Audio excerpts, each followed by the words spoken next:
Hello friends, আমি চলে এসেছি আমার দার্জিলিং ট্রিপে তৃতীয় দিনের ব্লগ নিয়ে। এই দিনটা আমরা শুরু করেছিলাম কেভেন্টার্সে ব্রেকফাস্ট দিয়ে। দেখতেই পাচ্ছ আমরা সকাল সকাল চলে এসেছি কেভেন্টার্সে। এখানকার রুফটপটা কিন্তু ওয়েল ডেকোরেটেড। ব্রেকফাস্ট আমাদের অর্ডার দেওয়া হয়ে গেছে। যতক্ষণ না খাবার এসে পৌঁছচ্ছে তারই মাঝে ভাবলাম তোমাদের চারপাশটা একটু ঘুরিয়ে দেখাই। আজকের ওয়েদারটা কিন্তু দারুণ ছিল। দেখতেই পাচ্ছ কেভেন্টার্সের রুফটপ থেকে চারপাশের ভিউটা কিন্তু ভীষণ সুন্দর লাগে। দূরে ছোট ছোট বাড়িগুলো দেখা যাচ্ছে। আকাশ আজকে একদম পরিষ্কার। চেষ্টা করছি তোমাদের জুম করে কাঞ্চনজঙ্ঘার ভিউটা দেখানোর।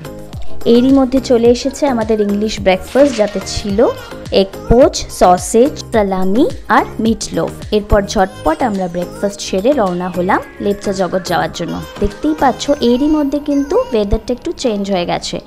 বেশ মেঘ রোদের খেলা চলছে। চলো আমরা এসে পৌঁছে গেছি লেপচা জগতে।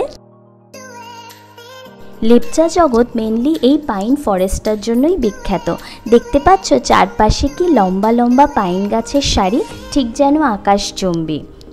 আর এর ওপর দিয়ে তুমি যখন আকাশটাকে দেখবে ঠিক যেন মনে হবে মেঘগুলো কি সুন্দর আনাগোনা করছে। ভীষণই শান্ত নিরিবিলি একটা জায়গা। অনেককেই দেখছিলাম এই পাইন গাছের সারি ধরে ওনারা ভেতরের দিকে যাচ্ছেন ফরেস্টার, কিন্তু আমাদের হাতে বেশি সময় না থাকায় আমরা আর অত ভেতরে যাইনি। চলো এবার যাওয়া যাক পরের সাইট সিনে। এবার আমরা যাব সীমানা ভিউ পয়েন্ট। এই দিনের ওয়েদারটা কিন্তু এক কথায় দারুণ ছিল। এই রোদ তো এই মেঘলা। চলো কথা বলতে বলতে আমরা এসে পৌঁছে গেছি সীমানা ভিউ পয়েন্টে। সীমানা ভিউ পয়েন্ট নামটা শুনেই বুঝতে পারছো এখান থেকে ইন্ডিয়া আর নেপালের যে বাউন্ডারি সেটা দেখা যায়। ভীষণ সুন্দর একটা ভিউ, জাস্ট চোখের আরাম।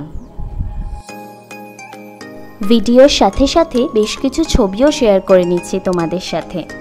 এ যেন একদম অদ্ভুত একটা অভিজ্ঞতা। দেশের মাটিতে দাঁড়িয়ে প্রতিবেশী দেশের একটু হলেও অংশ নিজের চোখের সামনে দেখা, কি যে ভালো লাগছিল দেখতে। আমি চেষ্টা করেছি তোমাদের জুম করে দেখানোর।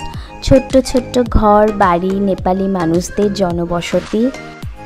এই অভিজ্ঞতা ভাষায় প্রকাশ করা আমার পক্ষে দুষ্কর। এখানে দাঁড়িয়ে শুধু দেখতে দেখতেই অনায়াসে কাটিয়ে ফেলা যায় বেশ কিছুটা সময়। এরপর আমরা রওনা দিলাম পশুপতি ফটকের উদ্দেশ্যে। এই দিন সকাল থেকেই মনটা একটু খারাপ ছিল, কারণ এই দিনই ছিল আমাদের দার্জিলিংয়ের শেষ দিন। ওই দিন বিকেল 5টায় ছিল আমাদের বাস। ভাবলেই মনটা খারাপ হয়ে যাচ্ছিল যে আবার ফিরে যেতে হবে দৈনন্দিন জীবনের সেই কর্মব্যস্ততায়। তারই মাঝে তাই চেষ্টা করছিলাম যতটা পারছি এই ট্রিপটাকে আরও উপভোগ করে নেওয়ার। কিন্তু আমার মনের এই দুঃখ ভুলিয়ে দিল পাহাড়। আমার এই 3 দিনের দার্জিলিং ট্রিপে পাহাড়ের আমি এতগুলো রূপ দেখলাম যে কি বলবো। রোদ ঝলমলে দিনও যেমন দেখেছি, আজ দেখতে পাচ্ছি মেঘলা ওয়েদার। পাহাড়ে মেঘ নামলে যে কি অপরূপ মায়াবী পরিবেশের সৃষ্টি হয়, যে না দেখেছে সে জানে না। যতটা পারলাম চেষ্টা করলাম তোমাদের সাথে শেয়ার করতে। আকাশের মেঘ যখন পাহাড়ে নামে ঠিক যেন মনে হয় সৃষ্টি হয়েছে এক অপরূপ স্বর্গীয় পরিবেশ। সত্যি পাহাড়ের এত রূপ। পাহাড় তো বহুরূপী। যে রূপেই তুমি দেখো না কেন পাহাড় তোমার ভালো লাগতে বাধ্য। আমি প্রথমবার পাহাড়ে বেড়াতে এসেই পাহাড়ের সবকটা রূপ দেখতে পেলাম। আমি যে কি ভীষণ লাকি এই মুহূর্তে সেটা ফিল করতে পারছি। আজকের ভিডিওটা তাহলে এখানেই শেষ করছি। আগামী সপ্তাহে আমি আমার দার্জিলিং ট্রিপের শেষ দিনের বাকি অংশটুকু নিয়ে আসব। চোখ রাখো আমাদের চ্যানেলে। আর যদি আমাদের ভিডিওগুলো তোমাদের ভালো লেগে থাকে তাহলে লাইক করে দিও। আর যদি আমাদের চ্যানেলটা সাবস্ক্রাইব না করা থাকে তাহলে রিকোয়েস্ট রইল চ্যানেলটা অবশ্যই সাবস্ক্রাইব করে দিও। দেখা হচ্ছে আগামী সপ্তাহে।